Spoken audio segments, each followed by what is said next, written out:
Assalamualaikum. Welcome to my presentation. So my name is Aklima Bibi and my ID is 1932357151. So today my presentation topics is fabric cutting. So this is content and today we will discuss these 5 questions. So my first question is, what is cutting? Cutting is the separation or opening of a physical object into 2 or more portions through the application of an equally direct force. So what is use of cutting? Implements commonly used for cutting are the knife and saw, or in machine and science the scalpel and microtomy. So we will see this picture, and this picture showing that cutting something, but we will not discuss this cutting. We will discuss this cutting is fabric cutting. So what is fabric cutting? Fabric cutting is separation of the garments into its component and in a general form. It is the production process of separation and spread into garments parts that are precise size and shape of the pattern pieces on a marker. And this picture showing the cutting of the fabric. So my second question is, how many type of fabric cutting methods? Shortly explain. Generally, there are 3 methods of cutting. Number 1, completely manual technique, hand operating scissors.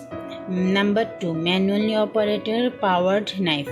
Number 3, computerized technique.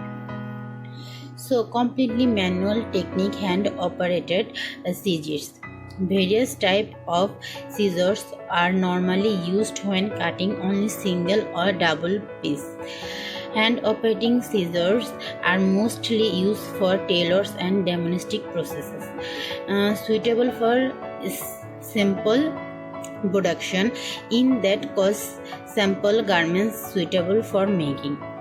But hand operating scissor limitation to use in garments industry because this method is time consuming and high labor cost per garments. So this picture is showing hand operating scissors. Manually operated powered knife. Widely used cutting machine which cut fabric in block with high precision. Most common 90% used in the RMG industry of Bangladesh. Usually there are 6 types of powered knife.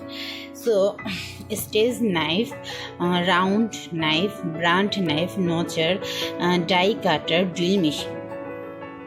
Computerized technique. This method provides the most accurate possible cutting at a high speed. It self moves according to the direct of computer memory. Computerized cutting method are suitable for high quality fabric cutting. Marker is not necessary to put over the fabric light during cutting. Usually there are 4 types of computerized technique: knife cutting, laser cutting, plasma touch cutting, cutting by water jet. So my third question is, why does blade deflection occur? What is the result of blade deflection?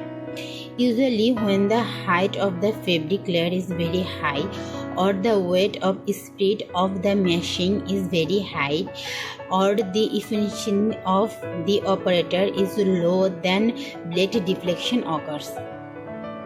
Blade deflection occurs so in some causes fabric, but pieces can be found faulty. So my fourth question is, why not cut different color fabric as well as table? A type of waste is produced during fabric cutting, and these wastes fly away and flat on the fabric on this side table. As a result, the fabric become a bit dry. Again, if the fabric is different color, then it does not look beautiful, and there is a problem of cleaning the fabric. So the fabric of different color is not cut on the table as well. For example, if the red color cut on the one table and the white color is cut on the another table, then will it look like a waste fly away and fall and each other, and there will be many problem the cleaning of the fabric. And this picture showing the fabric cutting. So my 5 number and last question is why artificial paper used between layers of fabric. Artificial paper is used between layers of fabric for fused edge, because there are maybe fused edge for various reasons. For example, the blood after heat in the knife comes from the friction of the blade passing through the fabric. If the fabric is made of thermoplastic fibers such as polyamide or polyester etc. So for the fused edge, artificial paper is used to prevent any damage the fabric. So today my presentation is complete. Thank you ma'am. Assalamu alaikum.